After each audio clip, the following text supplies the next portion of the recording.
بکواس بند کرو اور مجھے سچ بتا، ورنہ تیری وہ حالت کروں گا کہ موت بھی تجھ پر ترس کھائے گی۔ بول، 6 سال پہلے تو کن لوگوں کے ساتھ مل کر یہ گھناؤنا کام کرتا تھا، اور میری نور کو کہاں غائب کیا تھا تم لوگوں نے؟ حشام شاہ کی گرجدار آواز اس تاریک اور حبس زدہ تفتیشی کمرے میں گونجی تھی، جہاں کرسی پر بندہ وہ آدمی خوف سے بری طرح کانپ رہا تھا۔ حشام کی دوست اور پولیس انسپکٹر فہد نے آگے بڑھ کر حشام کا کاندھا تھاما اور اسے پیچھے کرتے ہوئے بولا، حشام، تم غصہ مت کرو، اسے میں ہینڈل کرتا ہوں۔ تم جانتے ہو کہ میں نے تمہیں یہاں صرف اس لیے بلایا ہے کہ تم 6 سال سے اس دن کا انتظار کر رہے تھے، ورنہ تفتیش کا یہ طریقہ ٹھیک نہیں ہے۔ حشام نے جھٹکے سے اپنا کاندھا چھڑایا اور سرخ آنکھوں سے اس آدمی کو گھورتے ہوئے فہد سے کہا، فہد، تم مجھے قانون مت سکھاؤ۔ اس گھٹیا انسان نے میری بیویوں کو اغوا کیا ہے، میں اس کی جان لے لوں گا اگر اس نے آج مجھے سچ نہ بتایا۔ وہ آدمی جو پہلے ہی مار کھا کر ادھموا ہو چکا تھا، حشام کا غصہ دے کر گڑ گڑاتے ہوئے بولا، صاحب جی، خدا کا واسطے مجھے جان سے مت ماریں، میں کوئی اسمگلر نہیں ہوں، میں نے زندگی میں لڑکیوں کی کوئی خرید و فروخت نہیں کی، مجھ سے تو بس 6 سال پہلے ایک ہی غلطی ہو گئی تھی، اور وہ بھی صرف پیسوں کی لالچ میں آ کر۔ حشام نے تیزی سے آگے بڑھ کر اس کا گریبان دبوچا اور دانت پیستے ہوئے بولا، کون سی غلطی؟ کیسی غلطی؟ جلدی بکواس کر۔ وہ آدمی ہانپتے ہوئے اور کھانستے ہوئے بولا، صاحب جی، 6 سال پہلے ایک بہت بڑے اور امیر باپو نے مجھے ایک 15 سال کی بچی دی تھی، اور مجھے ایک بہت بھاری رقم دے کر کہا تھا کہ میں اس لڑکی کو جان سے مار دوں اور لاش کو کہیں ٹھکانے لگا دوں۔ یہ سنتے ہی حشام کے دل کی دھڑکنیں جیسے ایک پل کے لیے رک گئیں۔ اس کی گرفت اس آدمی کے گریبان پر مزید سخت ہو گئی اور اس نے چلاتے ہوئے پوچھا، تو پھر کیا کیا تم نے؟ مار دیا تم نے میری نور کو؟ نہیں نہیں نہیں صاحب جی، میں سچ کہہ رہا ہوں، مجھ میں اتنا حوصلہ نہیں تھا کہ میں کسی کی جان لیتا۔ معصوم سو تھی وہ بچی، اس لیے میں نے لالچ میں آ کر اسے مارنے کے بجائے بھکاریوں کی ایک گھروا کو بیچ دیا تھا۔ میں نے سوچا کہ اسے مارنے سے بہتر ہے کہ اسے کہیں بیچ دوں تاکہ اس کی جان بچ جائے اور مجھے دگنے پیسے مل جائیں۔ حشام کا دماغ یہ سن کر تیزی سے گھوما۔ اس نے جھٹکے سے اس آدمی کا گریبان چھوڑا اور بمشکل اپنے جذبات پر قابو پاتے ہوئے پوچھا، کون تھے وہ بھکاری؟ کہاں بیچا تو نے اسے؟ اور اس بچی کی کیا پہچان تھی؟ تو کیسے کہہ سکتا ہے کہ وہ میری ہی نور تھی؟ ایجنٹ نے روتے ہوئے جواب دیا، صاحب جی، مجھے اس سرغنہ کا نام نہیں پتا، مجھے نہیں معلوم کہ وہ کون تھے، میں تو بس ان سے ایک بار ملا تھا شہر کے باہر ایک پرانے کھنڈر کے پاس، وہاں میں نے وہ بچی ان کے حوالے کی تھی اور اپنے پیسے لے کر بھاگ گیا تھا۔ مجھے سچ میں ان کا کوئی اتا پتہ نہیں معلوم، اور جہاں تک اس بچی کی بات ہے تو صاحب جی، سرخ و سفید رنگت تھی اس کی، اور اس کی گردن پر سیدھے ہاتھ کی طرف ایک چاند جیسا پیدائشی نشان بنا ہوا تھا۔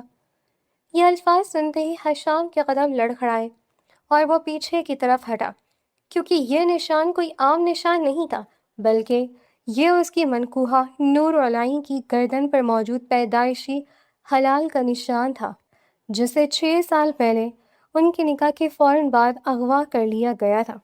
سب گھر والوں نے تو یہی سمجھا تھا کہ وہ ایک حادثے میں ماری گئی ہے، مگر حشام کا دل کبھی اس بات کو ماننے کے لیے تیار نہیں تھا، اور آج اس کی وہ ضد سچ ثابت ہو گئی تھی، اس کی نور زندہ تھی۔ فہد نے حیرت سے حشام کو دیکھا اور بولا، حشام، کیا یہ واقعی وہی لڑکی ہے جس کا تم اتنے سالوں سے انتظار کر رہے تھے؟ حشام نے اپنی نم آنکھوں سے فہد کو دیکھا اور ایک عزم کے ساتھ بولا، ہاں فہد، یہ میری نور ہی ہے، میری نور زندہ ہے، اور اب ان بھکاریوں کو میں پاتال سے بھی ڈھونڈ کر نکالوں گا۔ تم بس اس کو اندر ڈالو اور اس سے اس آدمی کا حلیہ اگلواؤ جس نے اسے پیسے دیے تھے۔ حویلی کے بڑے سے لاؤنج میں ایک عجیب سا سکوت چھایا ہوا تھا جو پچھلے 6 سالوں سے اس گھر کا مقدر بن چکا تھا۔ حشام تھکے ہوئے قدموں کے ساتھ حویلی میں داخل ہوا تو سیدھا اپنے تایا جان جہانگیر شاہ اور تائی جان زبیدہ کے حصے کی طرف چل دیا۔ کمرے کا دروازہ کھلا تھا۔ حشام نے اندر قدم رکھا تو دیکھا کہ زبیدہ بیگم خاموشی سے صوفے پر بیٹھی تسبیح پڑھ رہی تھی، مگر ان کی آنکھوں میں آج بھی وہی اداسی اور ویرانی تھی جو 6 سال پہلے نور کے لاپتہ ہونے والے دن وہاں ٹھہر گئی تھی۔ اور جہانگیر شاہ کمرے کے ایک کونے میں کھڑے کھڑکی سے باہر خلاؤں میں گھور رہے تھے۔ ان کے چہرے پر بھی وقت سے پہلے بڑھاپے اور تھکاوٹ کے آثار نمایاں تھے۔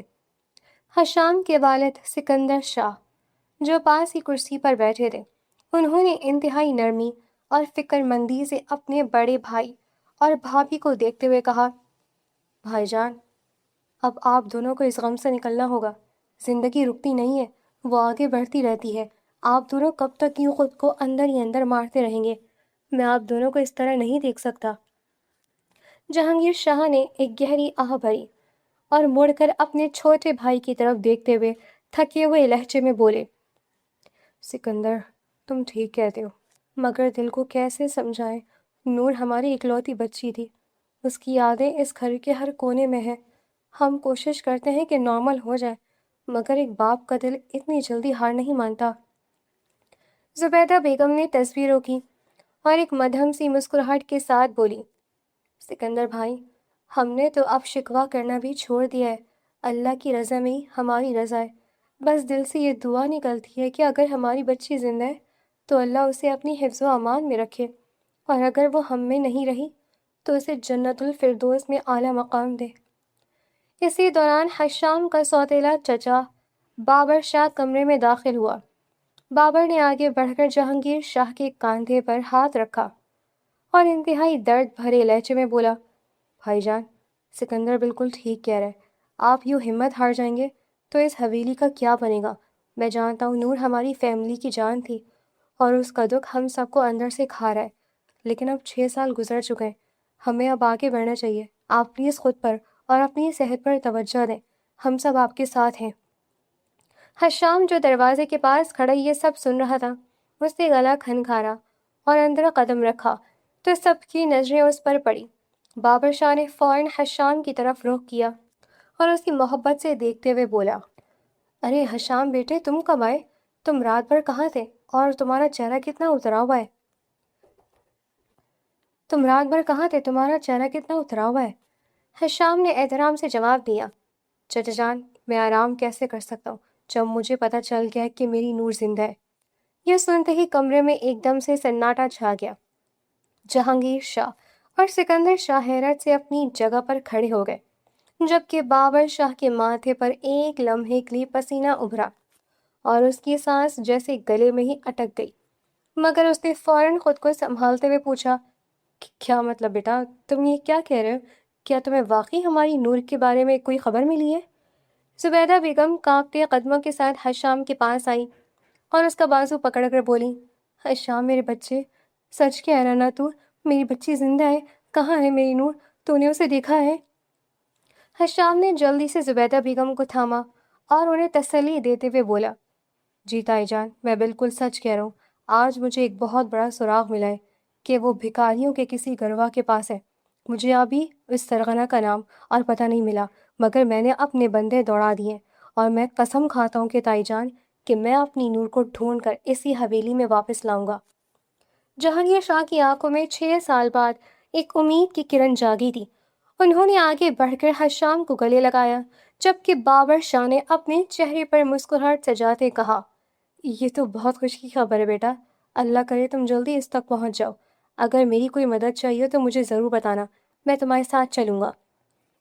حشام نے اس بات میں سر ہلایا اور بولا، شکریہ چچا جان، پر میں یہ اکیلے ہی کر لوں گا، آپ بس گھر میں سب کا خیال رکھیں۔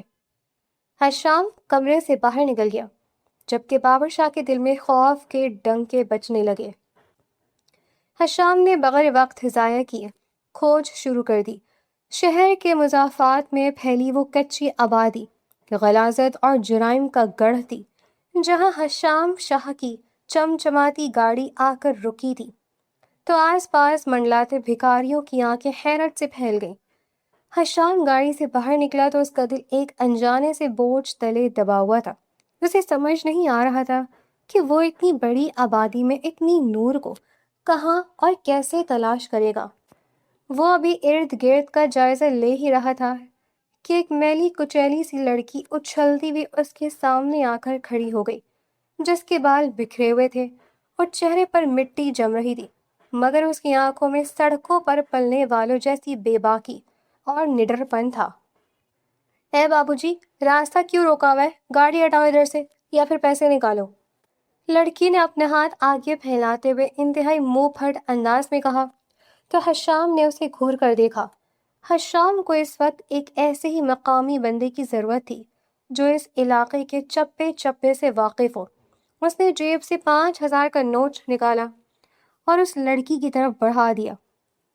لڑکی کی آنکھیں وہ نوٹ دیکھ کر حیرت سے پھیل گئیں اور اس نے جلدی سے نوٹ چھپٹتے ہوئے کہا، اتنے سارے پیسے؟ بابو جی، لگتا ہے آپ کوئی بہت بڑے سیٹ ہو۔ حشام نے اس کی بات کاٹتے ہوئے انتہائی سنجیدہ اور سخت لہجے میں کہا، میں تمہیں اس سے بھی زیادہ پیسے دے سکتا ہوں، مگر اس کے بدلے تمہیں میرا ایک کام کرنا ہوگا، مجھے تمہاری مدد چاہیے۔ لڑکی نے نوٹ کو اپنے میلے دوپٹے کے پلو سے باندھتے ہوئے مشکوک نظروں سے اسے دیکھا اور بولی، کیسا کام صاحب جی؟ میں صرف بھیک مانگتی ہوں، کوئی 2 نمبر کام نہیں کرتی۔ اگر کوئی الٹا سیدھا کام ہے تو اپنا نوٹ واپس رکھو۔ حشام نے گہری سانس لی اور اس کے قریب ہو کر دھیمی مگر روب دار آواز میں بولا، مجھے اس علاقے کے بھکاریوں کے مافیا کا پتہ لگانا ہے۔ وہ لوگ جو بچوں کو خریدتے اور بیچتے ہیں، ان کے اڈے کہاں ہیں اور وہ کیسے کام کرتے ہیں؟ تم مجھے ان کے ٹھکانوں تک لے جاؤ، میں تمہیں منہ مانگی رقم دوں گا۔ لڑکی نے کچھ دیر سوچا اور پھر کندھے اچکاتے ہوئے بولی، ٹھیک ہے، وعدہ نہیں کرتی، کوشش کروں گی۔ میرا نام چمکی ہے، کل اسی جگہ ملنا، میں تمہیں کچھ پرانے اڈوں کا راستہ دکھا دوں گی، مگر پیسے پورے لوں گی۔ حشام نے حامی بھر لی اور یوں اگلے 2 دن تک حشام اس بھکارن کی نشاندہی پر کچی آبادی کے کئی خستہ حال اور خفیہ ٹھکانوں پر چھاپے مارتا رہا، مگر اسے وہ بھکاریوں کا سرغنہ کہیں نہیں ملا جسے وہ ڈھونڈنا چاہتا تھا، اور نہ ہی اسے نور کا کوئی سراغ مل سکا تھا۔ آج مسلسل تیسرے دن کی ناکامی نے حشام کے صبر کا پیمانہ لبریز کر دیا تھا اور وہ شدید طیش میں گاڑی کے پاس کھڑا تھا جب چمکی وہاں پہنچی اور ہاتھ آگے کر کے بولی، لاؤ بابو جی، آج کے پیسے نکالو، میری دہاڑی کا ٹائم ختم ہو گیا ہے۔ حشام کا خون پہلے ہی ناکامی پر کھول رہا تھا۔ اس نے غصے سے چمکی کا ہاتھ جھٹکا اور دھاڑا، کس بات کے پیسے؟ تم میرے ساتھ گیم کھیل رہی ہو لڑکی؟ تم نے پچھلے 2 دن میں مجھے کوئی ایک بھی ایسی جگہ نہیں بتائی جہاں مجھے میرا مطلوبہ بندہ مل سکے، تم صرف میرے پیسے لوٹ رہی ہو۔ چمکی نے ہاتھ کمر پر رکھا اور آنکھیں نکال کر بولی، تم پاگل واگل ہو کیا؟ میں نے تمہیں وہ سارے اڈے دکھا دیے جو مجھے پتا تھے۔ اب میں کوئی ان جرائم پیشہ لوگوں کی سگی تھوڑی ہوں جو مجھے ان کی ہر چھپنے کی جگہ پتا ہوگی۔ میں تو سڑک پر مانگنے والی فقیر نہیں ہوں، جتنا پتا تھا بتا دیا۔ اب میرا دماغ مت کھاؤ اور میرے پیسے نکالو۔ پیسے اب تبھی ملیں گے جب تم صحیح جگہ بتاؤ گی۔ حشام جھنجھلا کر بولا، تیری ماں کی۔ اس سے پہلے کہ وہ اپنا جملہ مکمل کرتی، حشام کا ہاتھ پوری قوت سے فضا میں بلند ہوا اور ایک زوردار تھپڑ چمکی کے گال پر رسید ہوا۔ تھپڑ اتنے زور کا تھا کہ چمکی کا توازن بگڑا اور وہ سیدھی زمین بوس ہوئی۔ اس کے گال پر حشام کی انگلیوں کے نشان سرخ ہو کر ابھر آئے تھے۔ ارے صاحب، بات تو پوری سن لیتے۔ میں کہی تھی تیری ماں کی آنکھیں اتنی حسین ہوں گی تبھی تو اتنا سونا ہے۔ حشام پھولی سانسوں کے ساتھ آنکھوں سے شعلے اگلتے اسے دیکھ رہا تھا۔ کوئی اس کی ماں کی تسلیل کرے وہ برداشت نہیں کر سکتا تھا، اور سامنے کھڑی وہ فقیرنی اپنی حد بھول گئی تھی، صرف اس لیے کہ حشام نے مجبوراً 1-2 بار اس سے فیور مانگی تھی اور اس کا دماغ پہلے ہی اذیت سے پھٹ رہا تھا۔ یہ تم ٹھیک نہیں کیے ہو صاحب، میں تم کو چھوڑے گی نہیں۔ چمکی نے مٹی سے بھرے ہاتھوں کا سہارا لے کر خود کو کھڑا کیا۔ اس کی آنکھوں میں اب بے باکی نہیں بلکہ دکھ اور نمی تھی۔ وہ نم آنکھوں کے ساتھ اسے گھورتی جانے لگی جب یکدم تیز ہوا کا جھونکا آیا جس کی بدولت اس کی گردن پر آئے بال ایک جھٹکے سے ہٹے تھے، جسے دیکھتے حشام کا سانس رکا، کیونکہ اس کی گردن کے دائیں حصے پر ایک واضح ہلال کا نشان ابھر آیا تھا، وہی نشان جو اس کی 15 سالہ کھوئی ہوئی منقوہہ نور العین کا تھا۔ حشام کا دل ایک لمحے کے لیے دھڑکنا بھول گیا۔ 6 سال کی خوراج نے اس کا چہرہ اور رنگ بدل دیا تھا، مگر یہ نشان قدرت کی وہ مہر تھی جسے کوئی نہیں بدل سکتا تھا۔ حشام کے قدم بے ساختہ آگے بڑھے اور اس نے لپک کر چمکی کا بازو پکڑا اور اسے ایک جھٹکے سے اپنی طرف کھینچا۔ چمکی گھبرا کر چیخنے لگی، چھوڑو مجھے بابو جی ورنہ میں چیخ مار دوں گی، مگر حشام نے اسے پاگلوں کی طرح اپنے سینے سے لگا لیا۔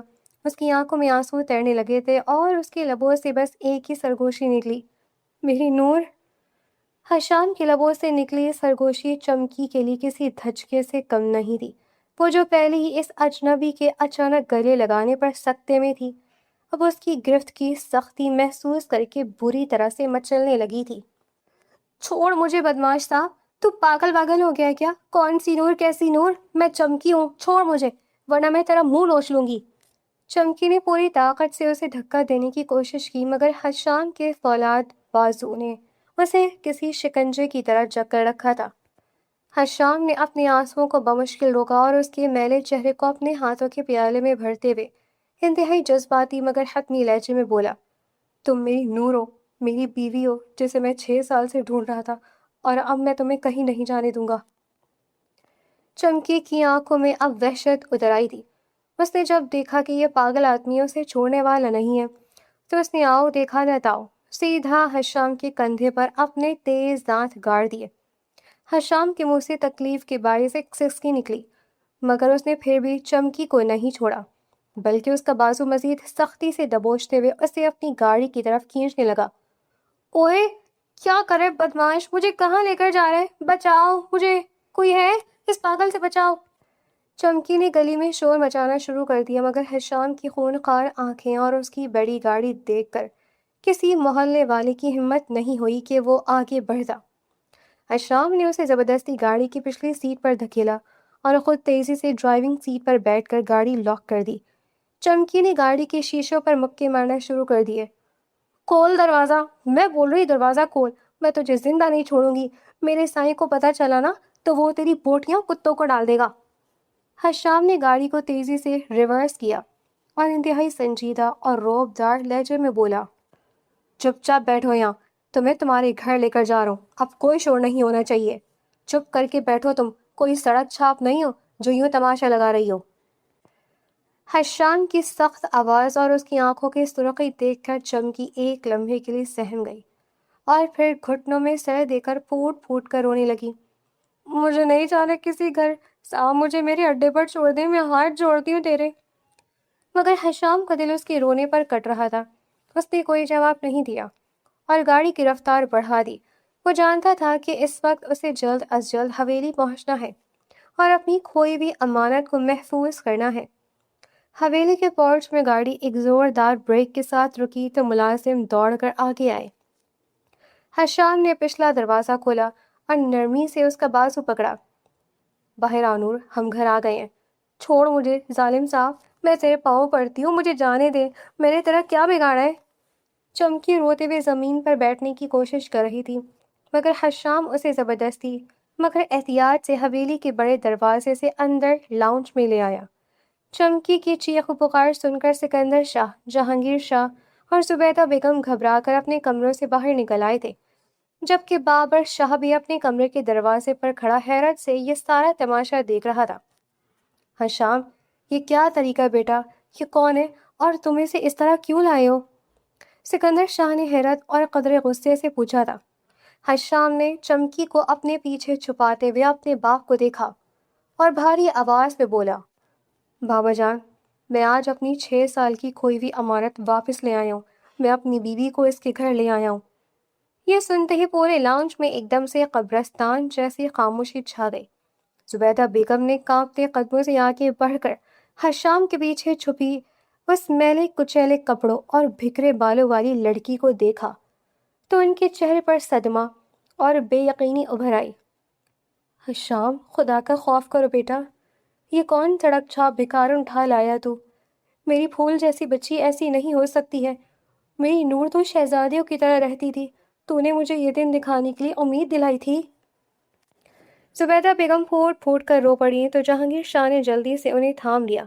حشام بیٹا، تمہاری تائی جان ٹھیک کہہ رہی ہیں، یہ کوئی غلط فہمی ہے، ہماری بچی ایسی نہیں ہو سکتی، تم ہوش میں تو ہو؟ جہانگیر شاہ نے بھی بے یقینی سے کہا تھا۔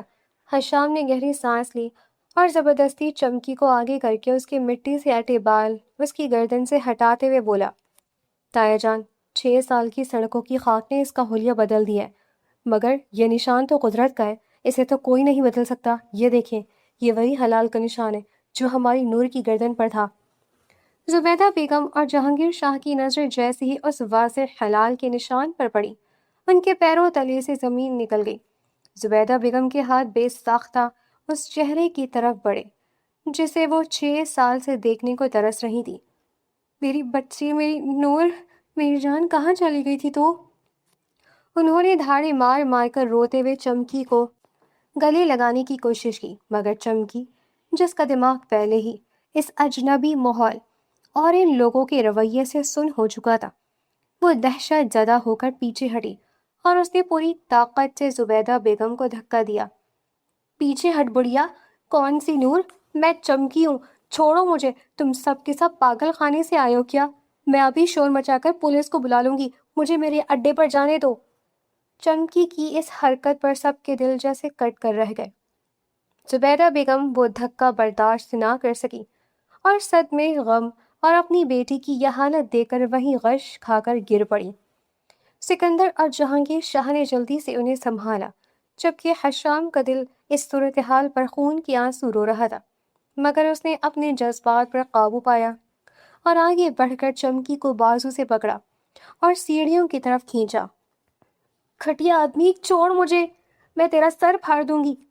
چمکی مسلسل اس پر مکے برسا رہی تھی، مگر حشام اسے اوپر والے بیڈ روم میں لے گیا اور اندر دھکیل کر انتہائی سنجیدگی سے بولا، تم جب تک پرسکون نہیں ہوتی اور انسانوں کی طرح بات کرنا نہیں سیکھتی، اسی کمرے میں رہو گی۔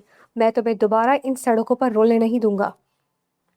حشام نے باہر سے دروازہ لاک کر دیا اور وہیں زمین پر ٹیک لگا کر بیٹھ گیا، جبکہ اندر سے چمکی کے دروازہ پیٹنے اور گالیاں دینے کی آوازیں آ رہی تھیں۔ دوسری طرف بابر شاہ، جو لاؤنج کے ایک کونے میں کھڑا یہ سب دیکھ رہا تھا، اس کا رنگ خوف سے پیلا پڑ چکا تھا اور دل اتنی زور سے دھڑک رہا تھا کہ پسینے کی بوندیں اس کے ماتھے پر چمکنے لگی تھی۔ یہ کیسے ہو سکتا ہے؟ یہ زندہ واپس کیسے آ گئی؟ اگر اس کی یادداشت واپس آ گئی تو جہانگیر بھائی مجھے زندہ جلا دیں گے۔ بابر شاہ اپنے کمرے میں چکر کاٹتے ہوئے خود کلامی کر رہا تھا۔ اسے نور کو ہر حال میں راستے سے ہٹانا تھا، اس سے پہلے کہ وہ نارمل ہوتی اور پرانی یادیں یاد کرتی۔ رات کے پچھلے پہر جب پوری حویلی میں ہو کا عالم تھا اور سب زبیدہ بیگم کی طبیعت کی وجہ سے اپنے اپنے کمروں میں سو چکے تھے، بابر شاہ دبے قدموں کچن کی طرف بڑھا۔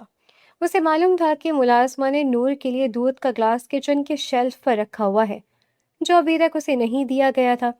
بابر نے اپنی جیب سے ایک چھوٹی سی ڈبیا نکالی جس میں خطرناک زہر تھا۔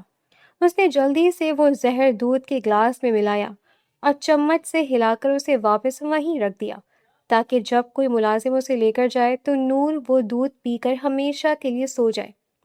اس نے سوچا کہ وہ خود یہ گلاس لے کر نہیں جائے گا تاکہ کسی کو اس پر شک نہ ہو۔ تھوڑی دیر بعد ایک ملازمہ وہ دودھ کا ٹرے لے کر اوپر سیڑھیوں کی طرف بڑھی تو بابر شاہ اندھیرے میں چھپ کر اسے دیکھنے لگا۔ ملازمہ جیسے ہی نور کے کمرے کے پاس پہنچی تو اس نے دیکھا کہ حشام رات کے اس پہر بھی دروازے پر پہرا دے رہا ہے۔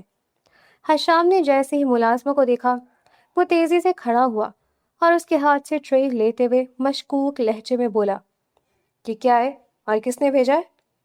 ملازمہ گھبرا گئی اور بولی، چھوٹے صاحب، یہ نور بی بی کے لیے دودھ ہے، بابر صاحب نے کہا تھا کہ بی بی نے کچھ کھایا پیا نہیں ہے تو انہیں یہ دے آؤ۔ حشام کی آنکھوں میں ایک دم سے شک کی چنگاری بھڑکی، کیونکہ اسے معلوم تھا کہ اس وقت گھر میں کوئی بھی نارمل نہیں ہے اور اس کی تایا ذات پر 6 سال پہلے بھی گھر کے ہی کسی بھیدی نے حملہ کروایا تھا، اور اب اتنی رات گئے بابر چچا کا دودھ بھجوانا اسے کچھ عجیب سا لگا۔ اس نے وہ گلاس سونگھا تو اس میں سے ایک عجیب سی کڑوی بو آ رہی تھی جو عام دودھ کی نہیں تھی۔ حشام نے بنا کچھ سوچے وہ گلاس وہی فرش پر دے مارا جس سے شیشہ چھناکے سے ٹوٹا اور دودھ پھیل گیا۔ خبردار، جو آج کی بات میری مرضی کے بغیر اس کمرے میں کوئی چیز لائی گئی، میں خود اپنی بیوی کو کھانا دوں گا، جاؤ یہاں سے۔ حشام نے ملازمہ کو سختی سے ڈانٹ کر واپس بھیج دیا اور ارد گرد اندھیرے میں مغور دیکھنے لگا۔ بابر شاہ جو کچھ فاصلے پر چھپا یہ سب دیکھ رہا تھا، کلاس ٹوٹنے کی آواز سن کر اس کی جان نکل گئی۔ اسے سمجھ آ گیا تھا کہ حشام بہت چوکنا ہے اور وہ جانتا ہے کہ حویلی میں ہی کوئی آستین کا سانپ موجود ہے۔ بابر شاہ نے وہاں رکنا مناسب نہ سمجھا اور دبے قدموں اندھیرے کا فائدہ اٹھاتے ہوئے تیزی سے اپنے کمرے کی طرف بھاگ گیا، جبکہ حشام کو اب 100% یقین ہو چکا تھا کہ اس کی نور کی جان کو اس حویلی میں بھی خطرہ ہے اور وہ غدار ان کے بالکل قریب ہے۔ رات کا وہ پہر تو جیسے تیسے گزر گیا، مگر اگلی صبح حویلی میں ایک نیا طوفان لے کر آئی تھی۔ حشام کو اب 100% یقین ہو چکا تھا کہ اس کی نور کی جان کو اس حویلی میں بھی خطرہ ہے اور وہ غدار ان کے بالکل قریب ہے، اس لیے اس نے رات بھر نور کے دروازے پر پہرا دیا تھا۔ سورج کی پہلی کرن کے ساتھ ہی بند کمرے کے اندر سے چیزوں کے ٹوٹنے اور گرنے کی مسلسل آوازیں آنے لگیں، جنہیں سن کر زبیدہ بیگم سے رہا نہ گیا اور وہ روتے ہوئے کمرے کے دروازے پر آ گئی، جہاں حشام اب بھی زمین پر بیٹھا تھا۔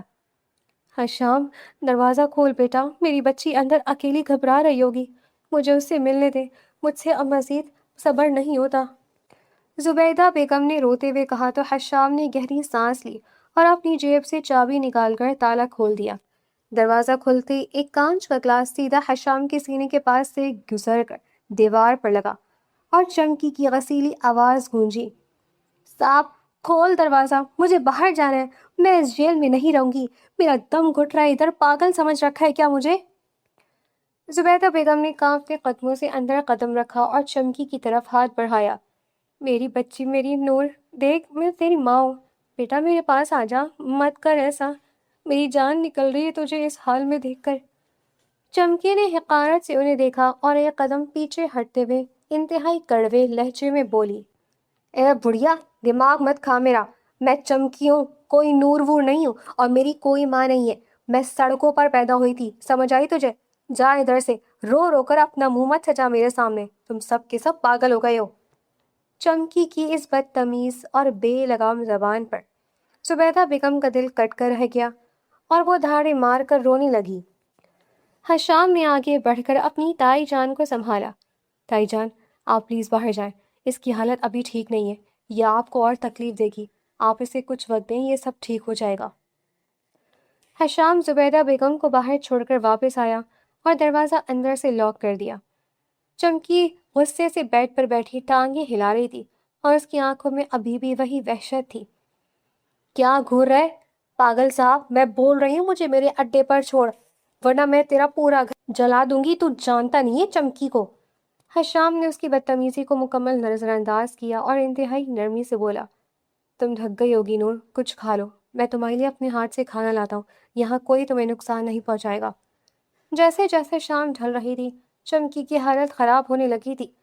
بھکاریوں کے اس ظالم مافیا نے اسے ہلکے نشوں کی عادت ڈال رکھی تھی تاکہ وہ سڑکوں پر سردی اور گرمی کی شدت برداشت کر سکے، اور اب پچھلے 24 گھنٹے سے اسے وہ نشہ نہیں ملا تھا جس کی وجہ سے اس کا جسم ٹوٹنے لگا تھا۔ رات کے وقت اچانک چمکی کے جسم میں شدید درد اٹھا اور وہ بخار کی شدت سے بیڈ سے نیچے گر کر تڑپنے لگی۔ حشام جو کمرے کے صوفے پر بیٹھا خاموشی سے اسے ہی دیکھ رہا تھا، تیزی سے بھاگ کر اس کے پاس آیا۔ نور، کیا ہوا تمہیں نور؟ آنکھیں کھولو۔ حشام نے گھبرا کر اس کا چہرہ تھاما۔ چمکی کا پورا جسم بخار سے تندور کی طرح تپ رہا تھا اور وہ بری طرح سے کانپ رہی تھی۔ اے بدماش صاحب، مجھے کچھ لا دے، میرا جسم ٹوٹ رہا ہے، میری ہڈیاں درد کر رہی ہیں، اے اللہ میں مر گئی، لا دے مجھے دوائی۔ چمکی نے روتے ہوئے حشام کا گریبان پکڑ لیا۔ حشام سمجھ گیا کہ یہ ان گھٹیا نشوں کی ٹوٹن ہے جو وہ درندے اسے دیتے تھے۔ اس نے جلدی سے چمکی کو اٹھا کر بیڈ پر لٹایا اور بھاگ کر باتھ روم سے ٹھنڈے پانی کا پیالہ اور تولیہ لے آیا۔ چمکی درد سے پاگل ہو رہی تھی، اس نے حشام کو دھکا دیا۔ چھوڑ مجھے، میں بول رہی ہوں مجھے باہر جانے دے، مجھے سائیں کے پاس جانا ہے، وہ مجھے دوائی دے گا، تو مجھے مار دے گا۔ حشام نے سختی سے اس کے دونوں ہاتھ پکڑے اور اپنے جذبات پر قابو پاتے ہوئے بولا، تم کہیں نہیں جاؤ گی نور، میں ہوں نا، میں تمہیں ٹھیک کروں گا، تم بس تھوڑی سی ہمت کرو۔ چمکی نے درد کی شدت اور غصے میں حشام کے بازو پر اپنے تیز دانت گاڑ دیے۔ حشام کے منہ سے تکلیف کے باعث ایک سسکی نکلی اور خون رسنے لگا، مگر اس نے اپنا بازو نہیں ہٹایا اور دوسرے ہاتھ سے مسلسل ٹھنڈی پٹیاں اس کے ماتھے پر رکھتا رہا۔ وہ ساری رات ایک قیامت تھی۔ چمکی روتی رہی، لڑتی رہی، حشام کو برا بھلا کہتی رہی، اور حشام اس کی ہر بدتمیزی اور ہر وار خاموشی سے برداشت کرتا رہا۔ اس نے ایک پل کے لیے بھی آنکھ نہیں جھپکی اور پوری رات اس کے سرہانے بیٹھ کر اس کا ماتھا دباتا رہا اور اسے سنبھالتا رہا۔ صبح کی ہلکی روشنی کمرے میں پھیلی تو چمکی کی آنکھ کھلی۔ اس کا بخار ٹوٹ چکا تھا اور جسم کا درد بھی کافی حد تک کم تھا۔ اس نے الجھن سے ارد گرد دیکھا تو اس کی نظر بیڈ کے نیچے زمین پر بیٹھے حشام پر پڑی، جس کا سر بیڈ کی سائڈ سے ٹکا ہوا تھا اور وہ اسی کا ہاتھ اپنے دونوں ہاتھوں میں انتہائی مضبوطی سے تھامے گہری نیند سو رہا تھا۔ چمکی کی نظر حشام کے اس بازو پر پڑی جہاں اس نے رات کو دانت گاڑے تھے۔ وہاں خون جم کر ایک گہرا نشان بن چکا تھا۔ چمکی کے دل میں ایک عجیب سی ہلچل ہوئی۔ یہ کیسا بدماش ہے، رات بھر میرے نخرے اٹھاتا رہا، مجھے مارنے کے بجائے میرا ہاتھ پکڑ کر سو رہا ہے۔ سائیں تو مجھے ڈنڈے سے مارتا تھا جب میں روتی تھی۔ اس نے پہلی بار حشام کے پرسکون اور حسین چہرے کو اتنی غور سے دیکھا تو اسے محسوس ہوا کہ یہ لوگ شاید اتنے برے نہیں ہیں جتنا وہ سمجھ رہی تھی۔ اس کے دل میں حشام کے لیے ایک نرمی سی پیدا ہوئی اور اس کے چہرے پر ایک انجانی سی مسکراہٹ آ گئی۔ اس نے آہستہ سے اپنا ہاتھ چھڑانا چاہا تو حشام کی آنکھ فوراً کھل گئی۔ اس نے ہڑبڑا کر جلدی سے چمکی کا ماتھا چھوا۔ بخار اتر گیا، درد کیسا ہے اب تمہارا نور؟ حشام کی آواز میں اتنی فکر اور محبت تھی کہ چمکی ایک لمحے کے لیے گڑبڑا گئی اور اس کی نظریں جھک گئیں۔ میں ٹھیک ہوں صاحب، تو جائیں یہاں سے۔ حشام مسکرایا، اسے چمکی کے لہجے کی نرمی بہت اچھی لگی۔ اس نے نرمی سے کہا، میں تمہارے لیے ناشتہ اور کچھ دوائیں لے کر آتا ہوں، تم یہی آرام کرو، میں جلدی واپس آؤں گا۔ حشام کمرے سے باہر نکل گیا اور احتیاطاً دروازہ باہر سے لاک کر دیا۔ حشام کے جانے کی کچھ دیر بعد ہی دروازے کی چابی گھومنے کی آواز آئی اور دروازہ کھلا۔ چمکی نے سوچا کہ حشام آیا ہے، مگر اندر داخل ہونے والا شخص حشام کا سوتیلا چچا بابر شاہ تھا، جس کے پاس اس حویلی کے ہر کمرے کی ماسٹر کی موجود تھی۔ بابر نے جلدی سے دروازہ اندر سے بند کیا اور ایک انتہائی ہمدردانہ اور میٹھی مسکراہٹ سجا کر چمکی کے پاس آیا۔ بچی، تم ٹھیک تو ہو؟ ان ظالموں نے تمہیں کس حال میں رکھا ہوا ہے؟ مجھ سے تمہاری حالت دیکھی نہیں گئی۔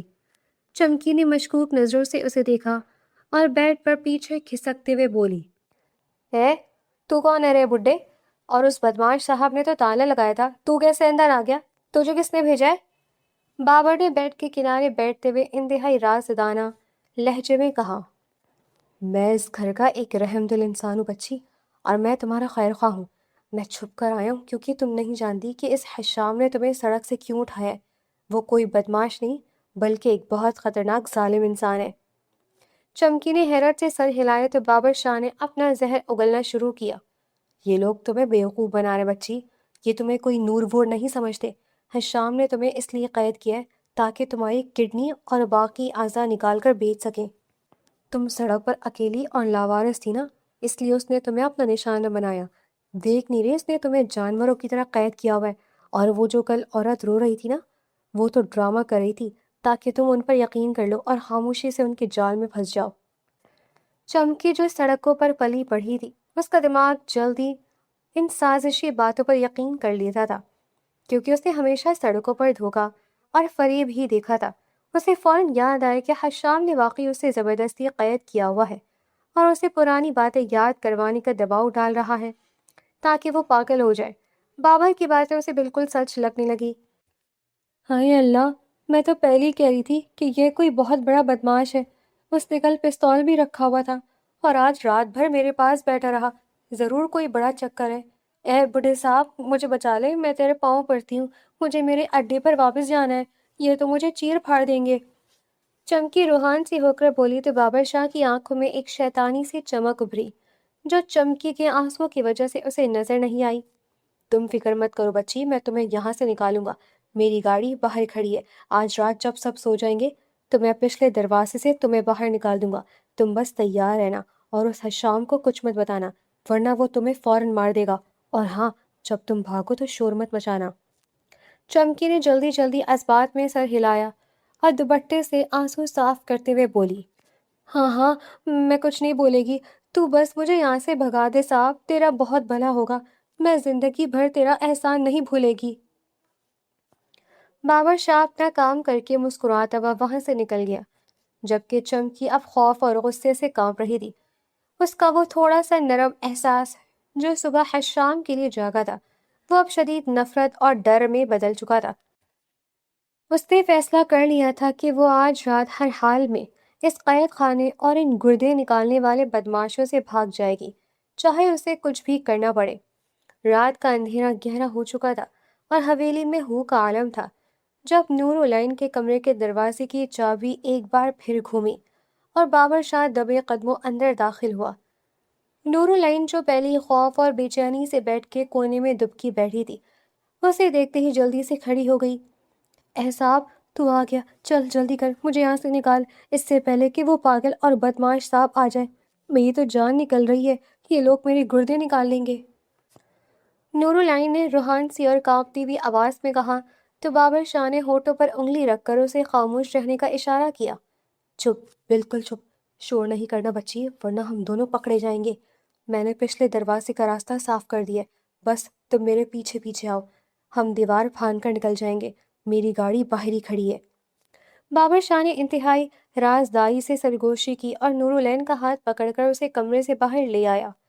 حویلی کے طویل اور تاریک راہداریوں سے گزرتے ہوئے نور العین کا دل اتنی زور سے دھڑک رہا تھا کہ اسے لگ رہا تھا جیسے اس کی پسلیاں ٹوٹ جائیں گی. وہ دونوں چھپتے چھپاتے پچھلے دروازے تک پہنچے اور وہاں سے دیوار کے ساتھ رکھی ایک پرانی سیڑھی کے ذریعے دیوار پھاند کر باہر نکل گئے.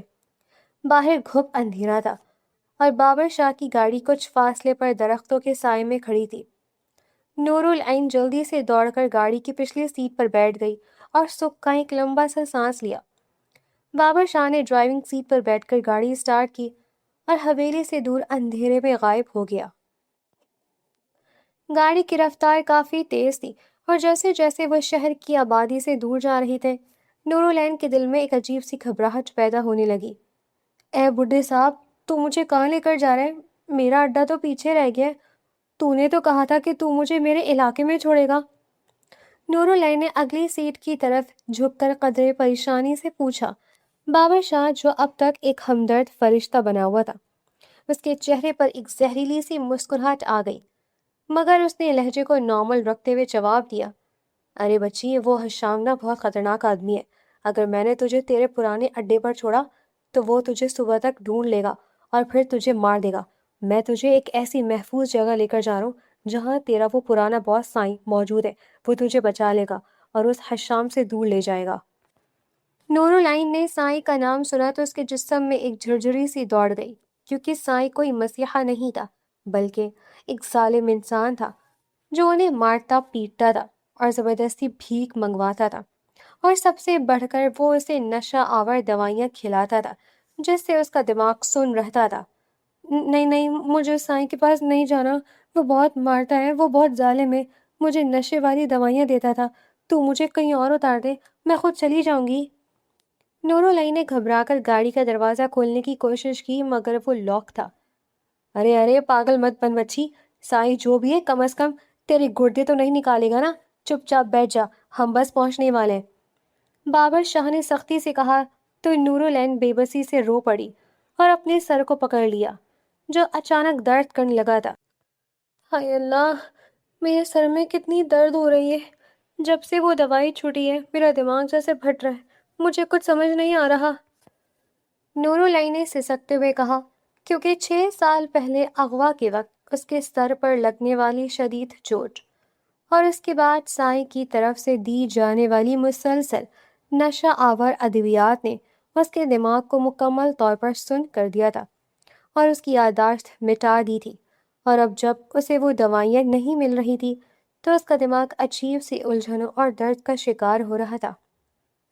گاڑی شہر سے بہت دور ایک ویران اور سنسان کھنڈر نما عمارت کے سامنے رکی جہاں دور دور تک کسی انسان کا نام و نشان نہیں تھا۔ بابر شاہ نے گاڑی روکی اور نور العین کو بازو سے کھینچ کر باہر نکالا۔ چل باہر نکل، جلدی کر، تیرا سائیں اندر ہی انتظار کر رہا ہے۔ نور العین نے روتے ہوئے زمین پر بیٹھنے کی کوشش کی۔ اے بڈھے صاحب، خدا کا واسطے مجھے یہاں مت چھوڑ کر جا، یہ جگہ بہت ڈراؤنی ہے، مجھے ڈر لگ رہا ہے۔ مگر بابر شاہ نے اس کی ایک نہ سنی اور اسے گھسیٹتا ہوا اس کھنڈر کے اندر لے گیا۔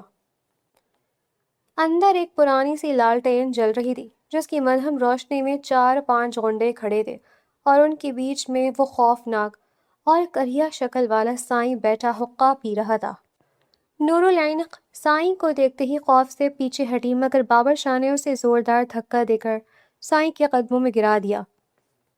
لو سائیں، سنبھالو اپنی اس بھکارن کو، اور اس بار کوئی غلطی نہیں ہونی چاہیے، میری طرف سے تمہیں پوری چھوٹ ہے، اسے مارو یا کاٹو، مگر یہ کل کا سورج نہیں دیکھنی چاہیے، میں تمہیں منہ مانگی رقم دوں گا۔ بابر شاہ نے اپنی نقلی ہمدردی کا لبادہ اتار پھینکا اور انتہائی شفاف لہجے میں کہا تو نور العین کی آنکھیں حیرت اور صدمے سے پھٹی کی پھٹی رہ گئی۔ وہ زمین پر پڑی کبھی سائیں کو دیکھتی اور کبھی بابر شاہ کو۔ اسے سمجھ نہیں آ رہا تھا کہ یہ بڈھا صاحب جو اسے گردے نکالنے والوں سے بچا کر لایا تھا، وہ خود اسے موت کی منہ میں کیوں دھکیل رہا ہے۔ سائیں نے قہقہہ لگایا اور حقے کا دھواں ہوا میں چھوڑتے ہوئے بولا، واہ بابو جی، آپ بھی کمال کرتے ہیں، جس لڑکی کو جان سے مارنے کے لیے آپ نے 6 سال پہلے اس ایجنٹ کو لاکھوں روپے دیے تھے، وہ الو کا پٹھا اسے مارنے کے بجائے مجھے بیچ گیا تھا، اور آج مقدر دیکھو کہ آپ خود اسے میرے پاس مارنے کے لیے لے آئے ہیں۔ بابر شاہ نے غصے سے دانت پیسے اور انتہائی درندگی سے بولا، ہاں، اس احمق نے پیسوں کی لالچ میں آ کر میرا سارا کھیل خراب کر دیا تھا۔ جب احتشام اسے گلیوں سے اٹھا کر حویلی لے آیا اور میں نے پتہ لگوا لیا تھا کہ یہ تمہارے اڈے کے بھکارن ہیں، تو میں تمہارے پاس لے آیا، لیکن یاد رکھنا یہ لڑکی کسی بھی طرح دوبارہ ان کے ہاتھ نہیں لگنی چاہیے۔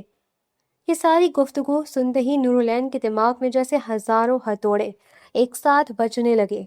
اس کے کانوں میں سائیں اور بابر شاہ کے الفاظ گونج رہے تھے کہ 6 سال پہلے مارنے کے لیے پیسے دیے تھے۔ اس کا مطلب یہ بڈھا صاحب کوئی خیر خواہ نہیں، بلکہ وہی ظالم انسان تھا جس نے اسے برباد کیا تھا۔ اس کا سر شدت سے چکرانے لگا اور وہ نشہ آور ادویات جو اس کے دماغ پر 6 سال سے پردہ ڈالے ہوئے تھی، ان کا اثر زائل ہونے کی وجہ سے اس کی آنکھوں کے سامنے کچھ دھندلے اور ٹوٹے پھوٹے مناظر ابھرنے لگے۔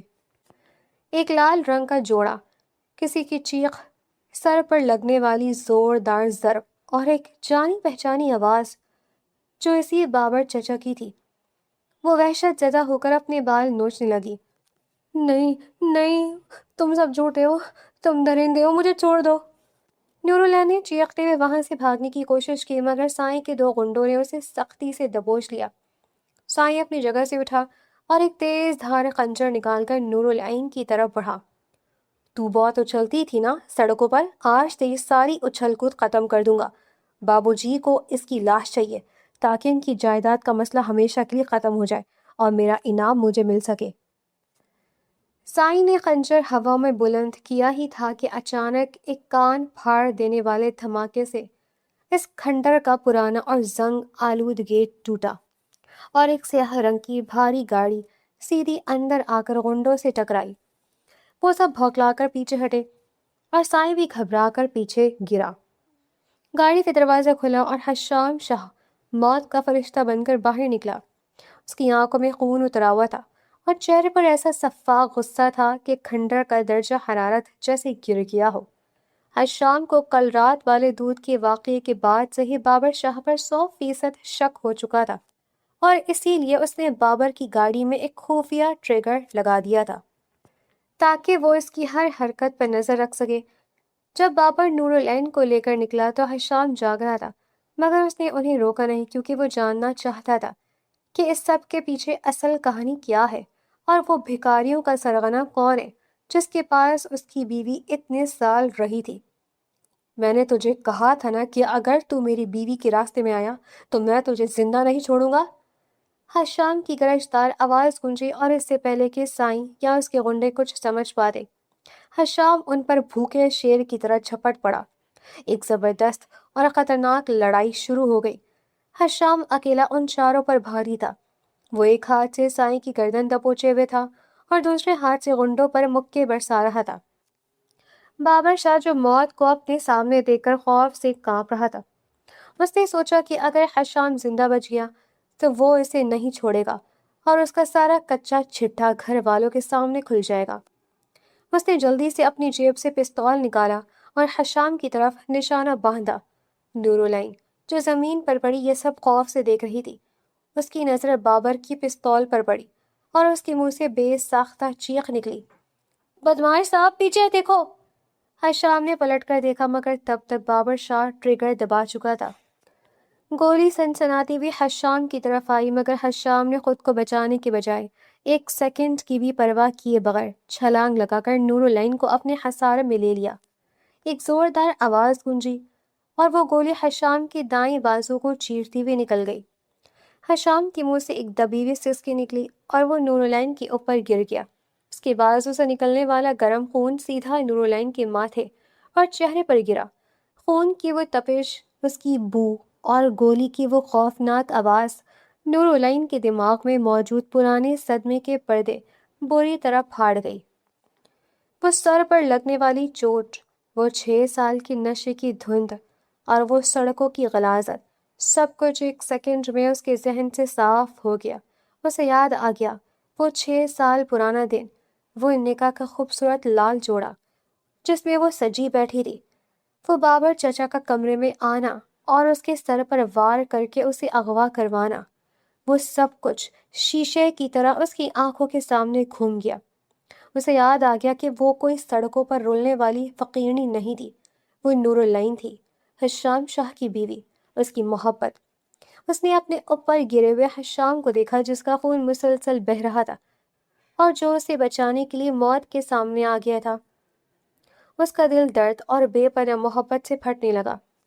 اس کی آنکھوں سے آنسوؤں کا ایک طوفان بہہ نکلا اور اس کے حلق سے ایک دل خراش اور بے ساختہ چیخ نکلی، حشام! نورالعین نے دھاڑے مار کر روتے ہوئے حشام کو اپنے سینے سے لگا لیا اور وہ چیخ اتنی دردناک تھی کہ اس میں 6 سال کی اذیت، جدائی کا کرب اور اپنے حشام کے لیے بے پناہ محبت سب کچھ شامل تھی۔ حشام! نورالعین نے روتے ہوئے حشام کو اپنے سینے سے لگا لیا اور وہ چیخ اتنی دردناک تھی کہ اس میں 6 سال کی اذیت، جدائی کا کرب اور اپنے حشام کے لیے بے پناہ محبت سب کچھ شامل تھی۔ حشام نے اپنے بازو سے بہتے خون اور شدید درد کے باوجود نورالعین کو وہ پکار سنی تو اس کے اندر جیسے ایک نئی جان پڑ گئی۔ اس نے اپنے سینے پر گری نور کا چہرہ اپنے خون آلود ہاتھوں میں تھاما اور اس کی آنکھوں میں 6 سال پرانی وہ چمک دیکھ کر اس کے لبوں پر ایک تکلیف دہ مگر سچی مسکراہٹ ابھر آئی، میری نور، میری جان، تم واپس آ گئی۔ حشام نے سرگوشی کی اور پھر ایک دم سے اس کے اندر کا زخمی شیر جاگ اٹھا۔ اس نے نور کو احتیاط سے سائڈ پر کیا اور اپنے بازو کو دباتے ہوئے اٹھ کھڑا ہوا۔ بابر شاہ جو گولی چلانے کے بعد خوف سے پیچھے ہٹ رہا تھا، اسے حشام نے گریبان سے پکڑ کر زمین پر دے مارا۔ تو نے میری بیوی کو مجھ سے چھینا تھا نا، آج میں تجھے زندہ نہیں چھوڑوں گا۔ حشام نے اپنے زخمی بازو کی پرواہ کیے بغیر اپنے دوسرے ہاتھ سے بابر شاہ کے چہرے پر اتنے مکے برسائے کہ اس کا منہ خون سے بھر گیا۔ سائیں کے غنڈے جو حشام کی یہ درندگی دیکھ کر بھاگنے کی کوشش کر رہے تھے، اچانک سے پولیس کے سائرن کی آوازوں سے ٹھٹک گئے۔ کھنڈر کے چاروں طرف پولیس کی گاڑیاں آ کر رکی اور انسپکٹر فہد نے اپنی نفری کے ساتھ اندر داخل ہو کر سب کو گھیرے میں لے لیا۔ حشام، میں نے تمہاری گاڑی کی لوکیشن ٹریس کر لی تھی، شکر ہے ہم وقت پر پہنچ گئے۔ فہد نے بابر شاہ اور سائیں کو ہتھکڑیاں پہناتے ہوئے کہا۔ حشام نے گہری سانس لی اور پیچھے مڑ کر نورالعین کو دیکھا جو زمین پر بیٹھی زاروں قطار رو رہی تھی۔ حشام تیزی سے اس کے پاس آیا اور اسے اپنی باہوں میں بھر کر اٹھایا۔ چلو نور، اب ہمارے گھر جانے کا وقت آ گیا ہے، ان درندوں کا کھیل ختم ہو گیا۔ نور نے اپنا سر حشام کے سینے میں چھپا لیا اور سسکتے ہوئے بولی، مجھے گھر لے چلو حشام، مجھے میرے ماں باپ کے پاس لے چلو، میں بہت تھک گئی ہوں۔ حویلی میں اس وقت قیامت کا منظر تھا۔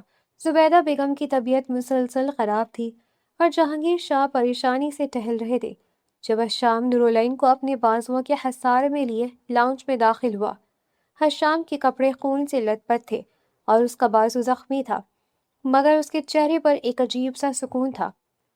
حشام بیٹا، یہ خون کیسا ہے اور تو اسے پھر سے اندر کیوں لے آیا ہے؟ سکندر شاہ گھبرا کر آگے بڑھے۔ حشام نے نور کو اپنے ساتھ لگائے رکھا اور مسکراتے ہوئے بولا، بابا جان، یہ کوئی فقیرنی نہیں ہے، یہ ہماری نور ہے، اس کی یادداشت واپس آ گئی ہے، اور وہ بابر چچا ہی تھا جس نے جائیداد کی لالچ میں نور کو اغوا کروا کر بیچا تھا۔ پولیس نے اسے گرفتار کر لیا ہے۔ یہ سنتے ہی جہانگیر شاہ اور زبیدہ بیگم کے قدموں تلے سے زمین نکل گئی۔ زبیدہ بیگم نے بے یقینی سے نورالعین کی طرف دیکھا جو اب ڈر کر پیچھے ہٹنے کے بجائے روتے ہوئے ان کی طرف بڑھ رہی تھی۔ میری بچی! زبیدہ بیگم کی لبوں سے نکلا اور نورالعین دوڑ کر ان کے قدموں میں گر گئی اور دھاڑی مار مار کر رونے لگی۔